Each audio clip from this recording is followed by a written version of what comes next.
जय मसीह की दोस्तों, प्रेज द लॉर्ड। दोस्तों, कैसे हैं आप लोग? आशा करता हूं कि आप लोग कुशल से होंगे। मैं भी कुशल से हूं, हमारे प्रभु की दया और कृपा से। दोस्तों, पिछले 2 महीनों से मैंने एक भी वीडियो संदेश तैयार नहीं किया। कारण यह है कि मैं एक बहुत ही विशेष विषय के ऊपर तैयारी कर रहा था, ताकि उसका वीडियो संदेश लेकर के आप लोगों के समक्ष उपस्थित हो सकूं। दोस्तों, जाने माने प्रभु के दास सचिन क्लाइव जी का लिखा हुआ एक पुस्तक है, आपके प्रश्नों पर बाइबल क्या कहती है।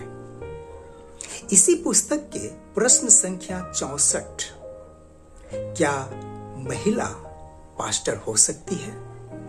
इसके जवाब में दोस्तों सचिन क्लाइव जी कहते हैं कि हाँ, एक महिला पास्टर हो सकती है। एक महिला कलीसिया चला सकती है। एक महिला कलीसिया में प्रवचन दे सकती है। और उन्होंने कई प्रमाण भी दिए हैं, जिसमें से ज्यादातर प्रमाण मूल ग्रीक से संबंधित है। तो आइए दोस्तों, हम उन सभी प्रमाणों को एक एक करके जांचेंगे और देखेंगे कि इसमें कितनी सच्चाई है। दोस्तों, पहले मैं सचिन क्लाइव जी के कहे हुए बातों को पढ़ करके सुनाऊंगा, फिर उसका जांच करेंगे। तो आइए दोस्तों, हम लोग इस जांच को शुरू करते हैं। मेरे प्रिय भाइयों और बहनों, सचिन क्लाइव जी कहते हैं, पहली कुरिन्थियों की पत्री अध्याय 14 पद 34 और 35 में स्त्री के लिए ग्रीक शब्द गुने GUNE गुने का प्रयोग किया गया है, जिसका अर्थ पत्नी होता है, कोई भी स्त्री नहीं।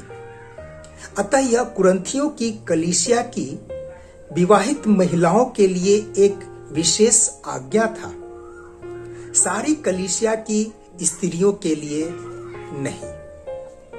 दोस्तों, मेरे प्रिय भाइयों और बहनों, अब हम लोग इसका जांच करेंगे।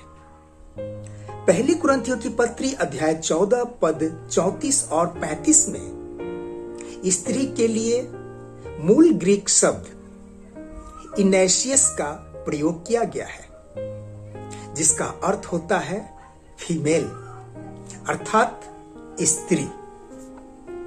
और यहां पर यह शब्द बहुवचन में है, जो किसी विशेष स्त्री अर्थात पत्नी को नहीं, वरन कलीसिया में उपस्थित सभी स्त्रियों की ओर इशारा करता है। पत्नी के लिए, दोस्तों ध्यान दीजिएगा, पत्नी के लिए पहला पत्रस अध्याय 3 पद 7 में इनेकियो शब्द का प्रयोग किया गया है। दोस्तों, यहां पर प्रेरित पौलुस कलीसिया में उपस्थित सभी स्त्रियों से कह रहे हैं, सिर्फ पत्नी से नहीं। आगे सचिन क्लाइव जी कुछ इस प्रकार से लिखते हैं। दोस्तों, पहली कुरिन्थियों की पत्री अध्याय 14 पद 35 में बात करना के लिए मूल ग्रीक शब्द लेलेओ का प्रयोग किया गया है। LELEO लेलेओ का प्रयोग किया गया है, जिसका अर्थ होता है दूर बैठे व्यक्ति से जोर से बोलना, जिसमें शिष्टाचार व दूसरों के आदर की कोई चिंता न की जाए। उन्होंने आगे यह भी कहा, पहली कुरिन्थियों की पत्री अध्याय 14 पद 35 में पौलुस ने लेगो LEGO लेगो का प्रयोग नहीं किया। इसका अर्थ होता है प्रवचन। अतः पौलुस ने चिल्लाने से अर्थात लेलेओ से मना किए हैं, परंतु प्रवचन अर्थात लेगो से नहीं। दोस्तों, मेरे प्रिय भाइयों और बहनों, ग्रीक शब्द लेलेओ, जो ग्रीक शब्द लेलेओ है, उसका मतलब चिल्लाना या जोर से बोलना नहीं होता है। इसका मतलब होता है प्रीच, से, टेल, टॉक। और इस शब्द का प्रयोग नया नियम में 270 बार हुआ है। प्रभु यीशु मसीह भी इस शब्द का इस्तेमाल कई बार किए हैं। यूहन्ना अध्याय 16 पद 33, मत्ती अध्याय 10 पद 19, अध्याय 10 पद 20, अध्याय 12 पद 34, अध्याय 12 पद 36, अध्याय 13 पद 8, अध्याय 13 पद 13, अध्याय 13 पद 33 इत्यादि। कई जगहों पर प्रभु यीशु मसीह ने भी इस शब्द का इस्तेमाल किए हैं। दोस्तों, यदि लेलेओ का अर्थ चिल्लाना या जोर से बोलना है, तो क्या प्रभु यीशु मसीह चिल्लाकर बोल रहे थे, जिसमें शिष्टाचार और दूसरों के आदर की कोई चिंता न हो? क्या यह हो सकता है दोस्तों? नहीं हो सकता। जिन्होंने पूरी दुनिया को शिष्टाचार का पाठ पढ़ाया, वो उसे कभी नहीं तोड़ सकते। प्रियो, सचिन जी ने यह भी कहा कि यदि पौलुस पहली कुरिन्थियों की पत्री अध्याय 14 पद 35 में लेगो का इस्तेमाल करते, तो स्त्री को प्रवचन सुनाने का अधिकार नहीं होता। मैं बताना चाहूंगा दोस्तों कि लेगो का अर्थ प्रवचन होता ही नहीं है। लेगो का अर्थ होता है से, स्पीक, टेल। इस शब्द का प्रयोग दोस्तों नया नियम में 1244 बार हुआ है और प्रभु यीशु मसीह भी इस शब्द का इस्तेमाल कई बार किए हैं। यूहन्ना अध्याय 14 पद 6, मत्ती अध्याय 4 पद 10, अध्याय 4 पद 17, अध्याय 4 पद 19, अध्याय 5 पद 18 इत्यादि कई जगहों पे। दोस्तों, प्रेरित पौलुस ने कुरिन्थियों की पहली पत्री अध्याय 14 पद 35 में एकदम सही शब्द का प्रयोग किए हैं, परंतु दोस्तों सचिन क्लाइव ने उसका गलत मतलब प्रस्तुत किए, शायद यह सोचकर कि आजकल के विश्वासी गहराई से बाइबल अध्ययन तो करते नहीं हैं, इसलिए उन्हें आसानी से बरगलाया जा सकता है। दोस्तों, सचिन क्लाइव जी आगे कुछ इस प्रकार से लिखते हैं, महिलाओं को सेवकाई से वर्जित करने के लिए पहला तीमुथियुस अध्याय 2 पद 12 का हवाला दिया जाता है। पहला तीमुथियुस अध्याय 2 पद 12। और मैं कहता हूं कि स्त्री न उपदेश करे और न पुरुष पर आदेश चलाए, परंतु चुप रहे। इस पद में उपदेश के लिए मूल ग्रीक शब्द डिडास्क्लियो का उपयोग हुआ है। दोस्तों, सचिन क्लाइव जी कहते हैं कि इस पद में मूल ग्रीक शब्द डिडास्क्लियो का उपयोग हुआ है, जिसका अर्थ सिद्धांत की शिक्षा देना है। यह पद स्त्रियों द्वारा सिद्धांत बनाने या उन सिद्धांतों की शिक्षा देना वर्जित करता है जो प्रेरितों द्वारा नहीं बनाए गए हैं। स्पष्ट है कि सिद्धांतों को बनाने का अधिकार केवल प्रेरितों के पास ही था। प्रेरित अध्याय 15। नया नियम के लेख स्पष्ट बताते हैं कि सैद्धांतिक शिक्षा केवल प्रेरितों द्वारा ही दी जाती थी। प्रेरित अध्याय 2 पद 24। और वे प्रेरितों से शिक्षा पाने में लौलीन रहे। यह पद स्पष्ट बताता है कि स्त्रियों को सैद्धांतिक स्तर स्थापित करने का कोई अधिकार नहीं था। यह अधिकार केवल प्रेरितों के पास ही था।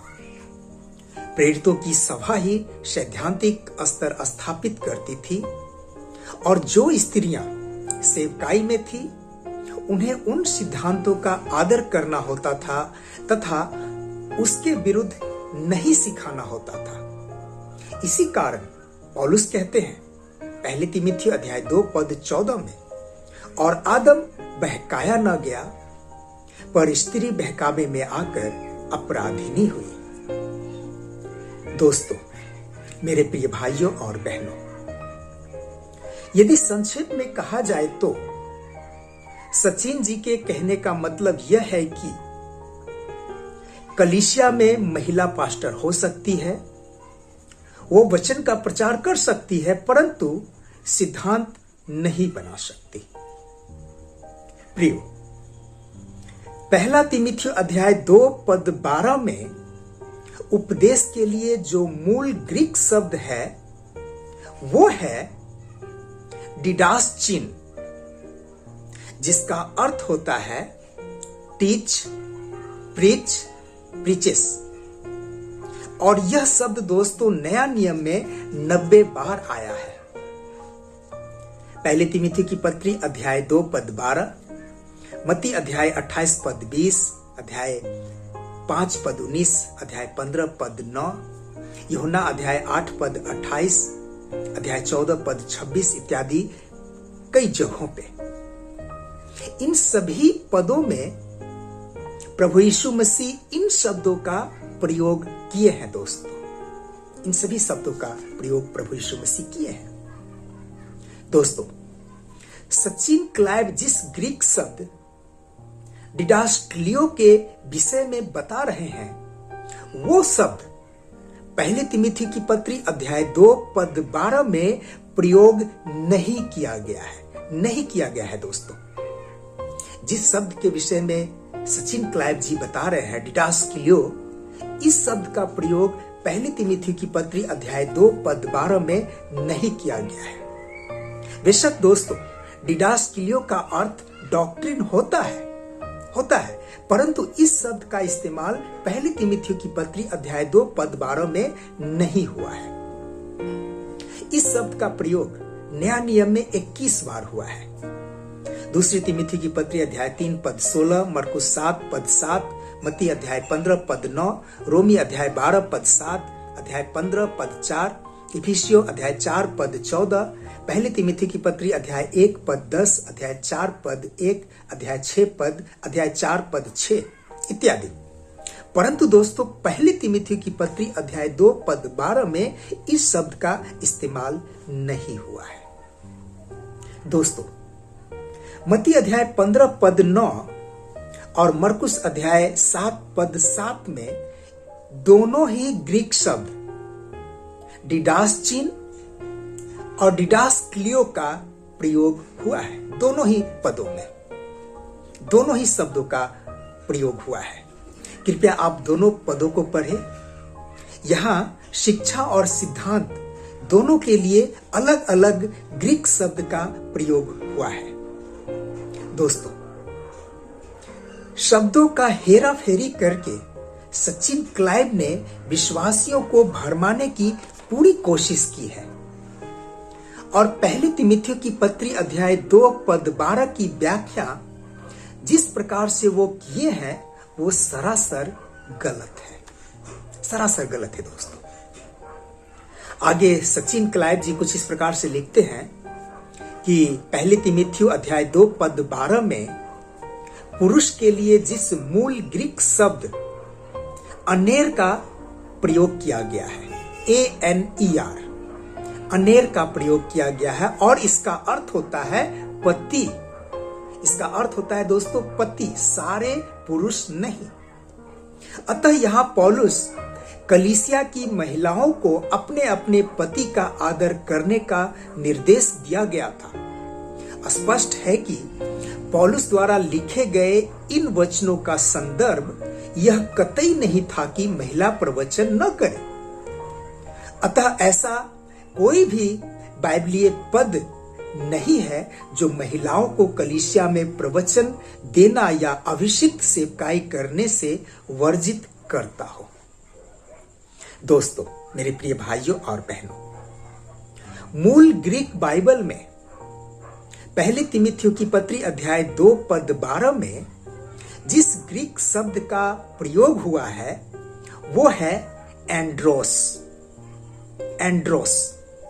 और इसका अर्थ होता है मेल, पुरुष, एक पुरुष इंसान। इसका अर्थ होता है दोस्तों पुरुष, पति नहीं। जैसा कि सचिन क्लाइव जी कह रहे हैं। और यदि इसका मतलब सिर्फ पति होता तो प्रेरितों के काम अध्याय 8 पद 12 और अध्याय 17 पद 12 का मतलब ही बदल जाता, क्योंकि यहां पर भी दोस्तों एंड्रोस का प्रयोग हुआ है। प्रेरितों के काम अध्याय 8 पद 12। ध्यान से सुनिएगा दोस्तों कि यहां क्या लिखा है। क्या पुरुष क्या स्त्री सब बपतिस्मा लेने लगे। प्रेरितों के काम अध्याय 17 पद 12। अनेक प्रतिष्ठित यूनानी महिलाओं और पुरुषों ने भी विश्वास किया। दोस्तों आप खुद सोचिए, इन दोनों पदों में सिर्फ पति है या सभी पुरुष है? सभी पुरुष है दोस्तों, सिर्फ पति नहीं है। प्रियो, मत्ती अध्याय 1 पद 16, मरकुस अध्याय 10 पद 2, यूहन्ना 4 पद 16, रोमी 7 पद 2, पहली कुरिन्थियों की पत्री अध्याय 7 पद 2, गलाती 4:27, पहले तीमुथियुस 3:2 और 12, तीतुस 1:6। इन सभी पदों में दोस्तों पति के लिए जिस मूल यूनानी शब्द का प्रयोग हुआ है वो कुछ इस प्रकार से है। मत्ती 1:16, यूहन्ना 4:16, पहली कुरिन्थी 7:4, गलाती 4:27, पहले तीमुथियुस 3:2। इन सभी पदों में पति के लिए एंड्रा शब्द का प्रयोग हुआ है। मरकुस 2:10, रोमी 7:2। इन दोनों पदों में पति के लिए एंड्री शब्द का प्रयोग हुआ है। पहला तीमुथियुस 3:12, इसमें एंड्रेस शब्द का प्रयोग हुआ है और तीतुस 1:6 में अनेर शब्द का प्रयोग हुआ है। दोस्तों इन सभी पदों के विषय में सचिन जी ने कुछ भी नहीं बोले, क्योंकि वो अच्छी तरह से जानते हैं कि पहली तीमुथियुस अध्याय 2 पद 12 में पुरुष है। सभी पुरुष हैं, पति नहीं है। दोस्तों मंगेतर या भविष्य में होने वाले पति के लिए जिस मूल यूनानी शब्द का प्रयोग हुआ है वो इस प्रकार से है। मत्ती अध्याय 1 पद 19 में अनेर, ANER, अनेर, और प्रकाशित वाक्य अध्याय 21 पद 2 में एंड्री। अब सोचने वाली बात यह है दोस्तों कि क्या प्रेरित पौलुस को पति और पुरुष में फर्क पता नहीं था, जैसा कि सचिन क्लाइव जी कह रहे हैं? दोस्तों पहले तीमुथियुस अध्याय 2 पद 12 में प्रेरित पौलुस सभी पुरुष के विषय में कह रहे हैं, जिसमें पति भी है, सिर्फ पति नहीं। मेरे प्रिय भाइयों और बहनों, रोमी अध्याय 7 पद 2 एक ऐसा पद है जिसमें 3 बार पति शब्द आया है। 3 बार दोस्तों। सबसे पहला सभी विवाहित स्त्री के लिए, अर्थात जितने भी विवाहित स्त्री हैं उनके पति के लिए जिस मूल ग्रीक शब्द का प्रयोग प्रेरित पौलुस ने किया है वो है एंड्री। दूसरा, पौलुस कहते हैं यदि उसके पति की मृत्यु हो जाए, यहां पर पौलुस ने मूल ग्रीक शब्द अनेर, ANER, अनेर का प्रयोग किए हैं, जो एक पति पत्नी को चित्रित करता है, जैसे कि मेरी पत्नी के लिए मैं।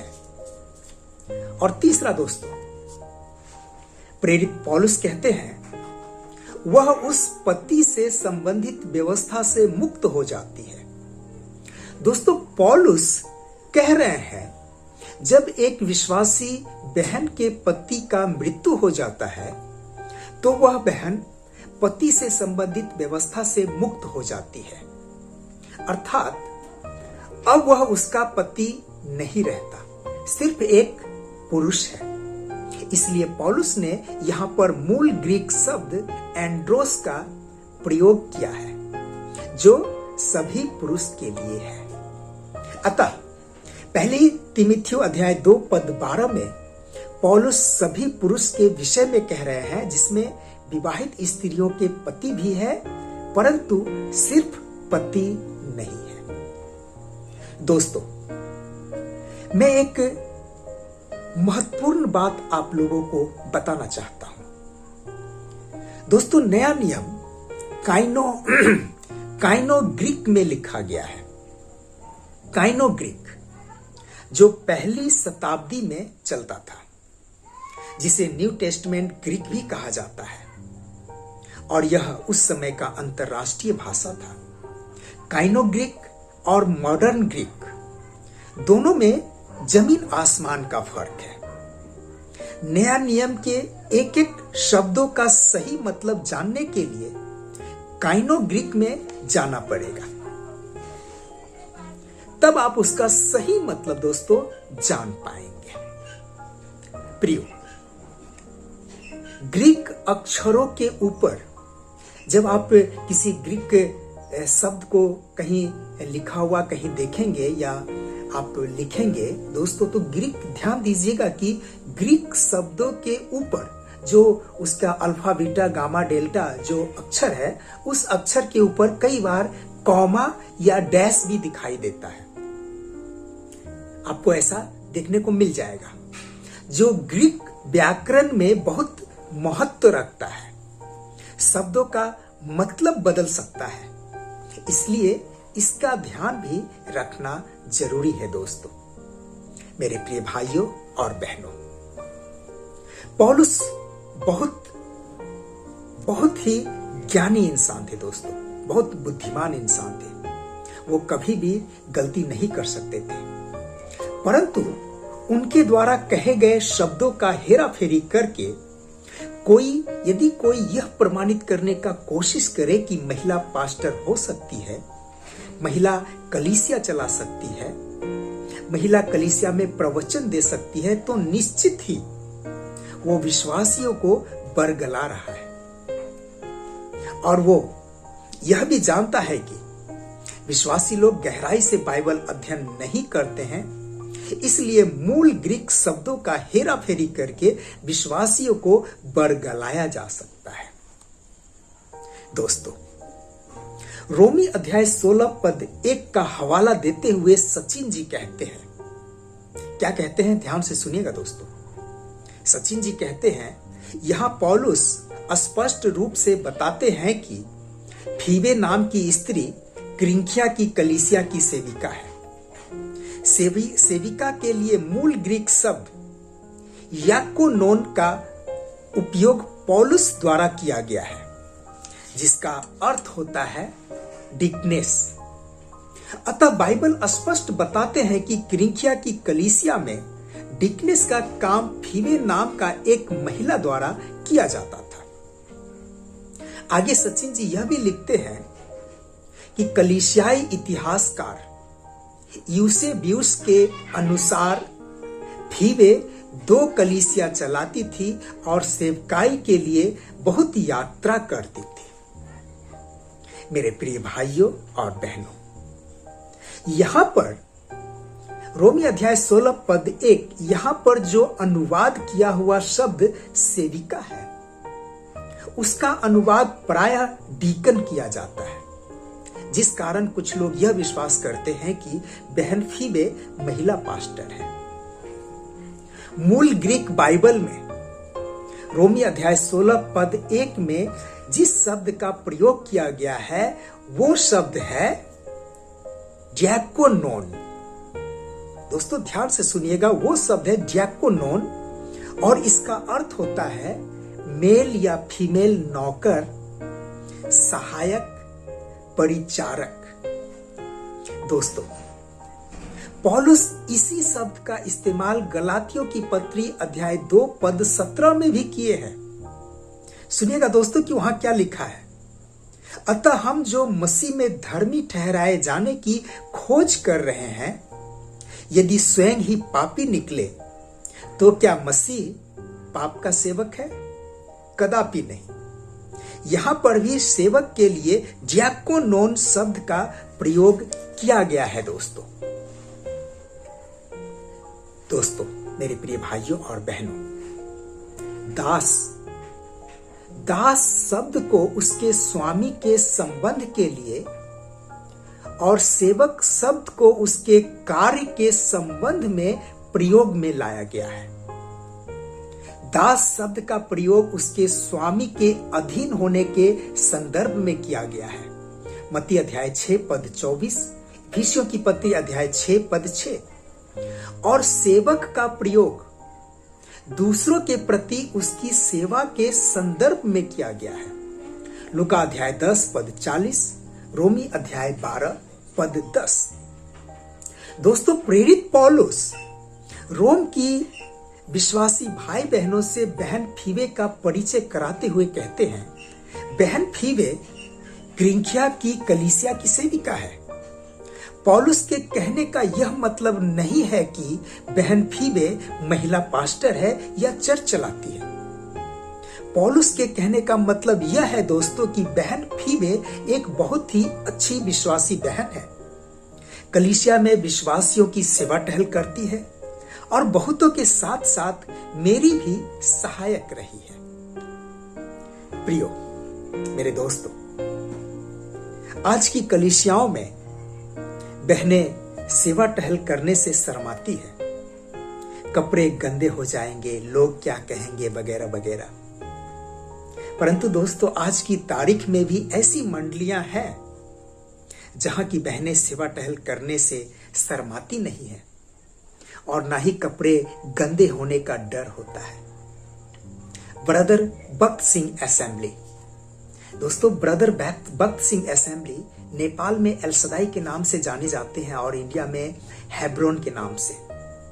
आप एक बार वहां की मंडली के साथ सेवा करके देखिए, फिर आप खुद जान जाएंगे कि रोमी अध्याय 16 पद 1 के सेविका का मतलब क्या है। आप अच्छी तरह से समझ जाएंगे कि रोमी अध्याय 16 पद 1 के सेविका का मतलब क्या है अच्छी तरह से। दोस्तों मेरे प्रिय भाइयों और बहनों, प्रेरितों के काम अध्याय 6, प्रेरितों के काम अध्याय 6 में भी ग्रीक शब्द डियाकोनोन का प्रयोग किया गया है, जहां याद कीजिए दोस्तों, जहां 7 सेवकों को चुना गया था खाना खिलाने के लिए। दोस्तों प्रियो, इतिहासकार यूसेबियस, जिसका जन्म 260 से 265 ईस्वी में हुआ और उनकी मृत्यु 339 ईस्वी में, उन्होंने अपनी पुस्तक एक्लेसियास्टिकल हिस्ट्री में कहीं भी नहीं लिखा है दोस्तों कि बहन फीबे 2 कलीसिया की पास्टर थी। कहीं नहीं लिखा है। और ना ही बहन लूदिया फिलिप्पी की कलीसिया की, कहीं नहीं लिखा है दोस्तों। प्रियो, रोमी अध्याय 16 पद 7, सचिन क्लाइव जी रोमी अध्याय 16 पद 7 का हवाला देते हुए कहते हैं, प्रेरित पौलुस ने बहन यूनियास को प्रेरित कहा है। ध्यान दीजिएगा दोस्तों, सचिन क्लाइव जी रोमी अध्याय 16 पद 7 का हवाला देते हुए कहते हैं कि प्रेरित पौलुस ने बहन यूनियास को प्रेरित कहा है। और प्रेरित पौलुस द्वारा लिखे गए यह पद इस बात को स्पष्ट रूप से बताता है कि नया नियम के 22 प्रेरितों में से एक महिला भी थी। दोस्तों, प्रेरित पौलुस ने यूनियास को प्रेरित नहीं कहा है। आप ध्यान से पढ़िएगा। प्रेरित पौलुस कह रहे हैं कि बहन यूनियास सभी प्रेरितों से सुपरिचित है, क्योंकि बहन यूनियास मुझसे पहले से प्रभु में है। इसलिए सभी प्रेरित उसे जानते हैं और वो भी सभी प्रेरितों को जानती है। दोस्तों, कितनी दुख की बात है। कुछ लोग इस पद का गलत व्याख्या करके विश्वासियों को भरमाने की कोशिश करते हैं। विश्वासियों को भरमाने की कोशिश करते हैं। दोस्तों, कलीसिया में महिला पास्टर नहीं हो सकती दोस्तों। और यदि किसी कलीसिया में महिला पास्टर है तो वो बाइबल के विरुद्ध किया जाने वाला एक कार्य है दोस्तों। सचिन जी एक तर्क और आगे दे रहे हैं दोस्तों। ध्यान से सुनिएगा कि सचिन जी क्या तर्क दे रहे हैं। सचिन जी कहते हैं, यह केवल कुछ लोगों के द्वारा महिलाओं के विरुद्ध रचा गया षड्यंत्र है ताकि वे सेवकाई में पुरुष को पीछे न छोड़ दें। कलीसिया में पुरुषों की प्रधानता को बनाए रखने के लिए ही महिलाओं के विरुद्ध अबाइबलीय सिद्धांत बनाए गए हैं जो अत्यंत भयप्रद कृत्य है। दोस्तों, इसके जवाब में मैं कहना चाहूंगा, प्रभु यीशु मसीह जीवित हैं और आज भी प्रभु यीशु मसीह ही कलीसिया को शिक्षा देते हैं। भले ही शरीर के रूप में न हो परंतु सिर के रूप में अवश्य है। पहली कुरिन्थियों की पत्री अध्याय 11 पद 3 में पौलुस कहते हैं, परंतु मैं चाहता हूं कि तुम यह जान लो कि प्रत्येक पुरुष का सिर मसीह है और स्त्री का सिर पुरुष है और मसीह का सिर परमेश्वर। दोस्तों ध्यान से सुनिएगा। पौलुस कहते हैं प्रत्येक पुरुष का सिर मसीह है और प्रत्येक स्त्री का सिर पुरुष। अब सोचने वाली बात यह है कि क्या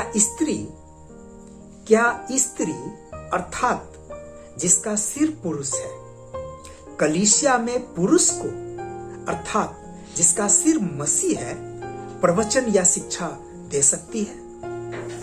कदापि नहीं दे सकती दोस्तों।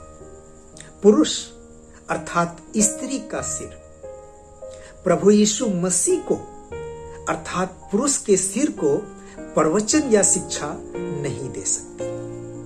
कलीसिया में शिक्षा या प्रवचन देने का अधिकार मसीह को है अर्थात पुरुष का सिर। दोस्तों, स्त्री बहनों की सेवा में जरूर शिक्षा या प्रवचन दे सकती है, कलीसिया में नहीं। दोस्तों, इस संबंध में इस विषय के ऊपर मेरा 3 वीडियो है। महिला पास्टर, दबोरा और परमेश्वर का प्रतिनिधि पुरुष है, स्त्री नहीं।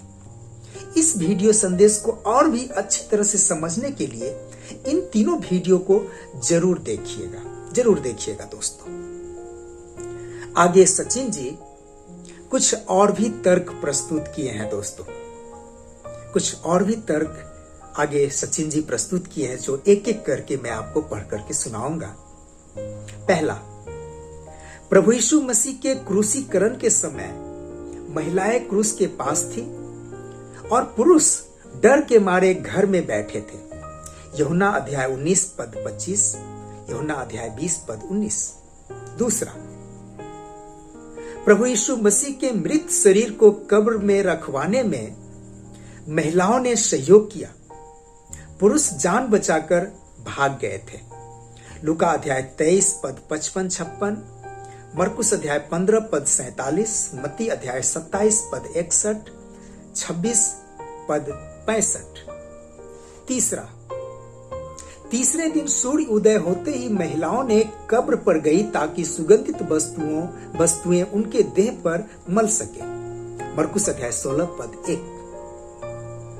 चौथा, स्वर्गदूतों ने यीशु के पुनरुत्थान का समाचार महिलाओं को सुनाया और वे लोग विश्वास किया, परंतु पुरुषों ने विश्वास नहीं किया। लूका अध्याय 24 पद 11, यूहन्ना अध्याय 20 पद 24-25, और पांचवा दोस्तों, पुनरुत्थान के बाद महिलाएं सुसमाचार का प्रचार कर रही थी और पुरुष यहूदियों के डर से घर में बंद थे। लूका अध्याय 24 पद 22-23, यूहन्ना अध्याय 20 पद 19। दोस्तों, सचिन जी का यह तर्क यह साबित नहीं करता कि कलीसिया में महिला पास्टर हो। इन तर्कों के ऊपर मैं एक अलग से वीडियो संदेश बनाऊंगा, क्योंकि यह वीडियो काफी लंबा हो गया है दोस्तों। और अंत में दोस्तों, सचिन जी ने 2 और पदों का हवाला देते हैं। पहला, गलातियों की पत्री अध्याय 3 पद 28। परमेश्वर की दृष्टि में स्त्री और पुरुष दोनों समान हैं।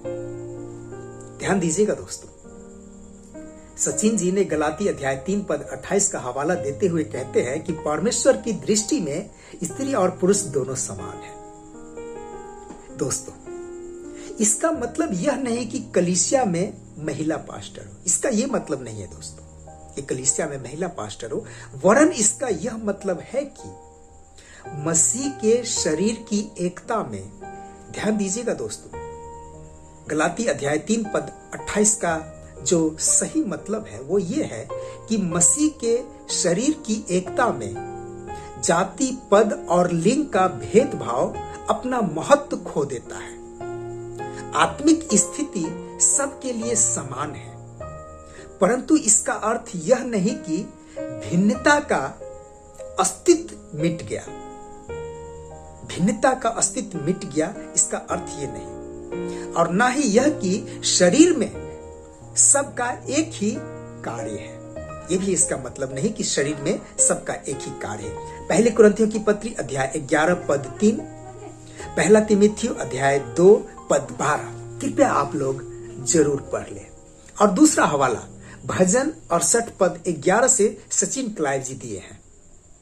यहां कुछ इस प्रकार से लिखा है दोस्तों, ध्यान से सुनिएगा। प्रभु आज्ञा देते हैं, सब सुसमाचार सुनाने वालियों की बड़ी सेना हो जाती है। प्रभु आज्ञा देते हैं, सब सुसमाचार सुनाने वालियों की बड़ी सेना हो जाती है। दोस्तों, भजन 68 पद 11 का मतलब यह नहीं है कि कलीसिया में महिला पास्टर हो। इसका मतलब यह है कि जब इजरायली लोग विजय प्राप्त करता था तो स्त्रियां नाच गाकर खुशियां मनाती थी और सबको अपने विजय का सुसमाचार सुनाती थी। कृपया निर्गमन अध्याय 15 पद 2 और पहला शमूएल अध्याय 18 पद 6 और 7 जरूर आप लोग पढ़ लीजिएगा। और रही बात सुसमाचार सुनाने का, तो स्त्री भी सुसमाचार सुना सकती है दोस्तों, अवश्य सुना सकती है। अपने घर परिवार के लोगों को सुना सकती है, अपने गांव समाज के लोगों को सुना सकती है, अपने साथ काम करने वाले दोस्तों को सुना सकती है। इसमें कोई प्रतिबंध नहीं है। इसे पर्सनल इवांजलिज्म कहते हैं। परंतु कलीसिया में प्रवचन नहीं कर सकती एक महिला पास्टर नहीं हो सकती। मेरे प्रिय भाइयों और बहनों, मैं समझ नहीं पा रहा हूं कि सचिन क्लाइव जैसे प्रभु के सेवक गलाती अध्याय 3 पद 28 और भजन 68 पद 11 का हवाला देकर साबित करना चाहते हैं कि कलीसिया में महिला पास्टर हो सकती है। परंतु मुझे तो लगता है कि वो सिर्फ विश्वासियों को भरमा रहे हैं। विश्वासियों को भरमा रहे हैं दोस्तों। मैं प्रभु परमेश्वर से दुआ करूंगा दोस्तों, प्रार्थना करूंगा। मैं प्रभु परमेश्वर से दुआ करूंगा, प्रार्थना करूंगा कि ऐसे लोगों से दोस्तों विश्वासी भाई बहनों को बचा करके रखें। विश्वासी भाई बहनों को बुद्धि और ज्ञान से परिपूर्ण करें, ताकि ऐसे लोगों से बचा जा सके। मेरे प्रिय भाइयों और बहनों, मैंने जितने भी ग्रीक शब्द का इस्तेमाल किया है, जितने भी मैं ग्रीक शब्द का इस्तेमाल किया है वो मूल बाइबल से मैंने लिया है, मूल बाइबल से, जो प्रभु यीशु मसीह के शिष्यों के द्वारा लिखा गया जो नया नियम है दोस्तों, जो हस्तलेख है, उसी हस्तलेख का ग्रीक टेक्स्ट, उसी से मैंने इन सभी ग्रीक शब्दों को लिया है। इस पुस्तक से मैंने सभी ग्रीक शब्दों को लिया है दोस्तों, जो एक new testament, original Greek new testament है, इसे मैंने लिया है। मेरे प्रिय भाइयों और बहनों, आशा करता हूं कि आप लोग मेरी बातों को अवश्य समझ गए हो। यदि कहीं पर किसी भी भाई बहनों को कोई दिक्कत हो, कोई समस्या हो या कुछ समझ में न आया हो, तो जरूर आप मुझसे संपर्क कर सकते हैं, जरूर संपर्क कर सकते हैं, ताकि मैं कोशिश कर सकता हूं कि आपको ठीक प्रकार से समझा सकूं। तो प्रभु हम सबको आशीष अनुग्रह प्रदान करे दोस्तों, हम सबको बुद्धि और ज्ञान से परिपूर्ण करे। आमीन। जय मसीह की। दोस्तों, यदि मेरा ये वीडियो आपको अच्छा लगा हो, आप कुछ सीखे हो दोस्तों, तो जरूर सब्सक्राइब कीजिए, लाइक कीजिए, कमेंट कीजिए, अपने दोस्तों के साथ, विश्वासी भाई बहनों के साथ शेयर भी कीजिए। फिर मिलते हैं दोस्तों अगले वीडियो में। तब तक के लिए जय मसीह की। प्रभु आप सबको बहुतायत से आशीष प्रदान करें। आमीन।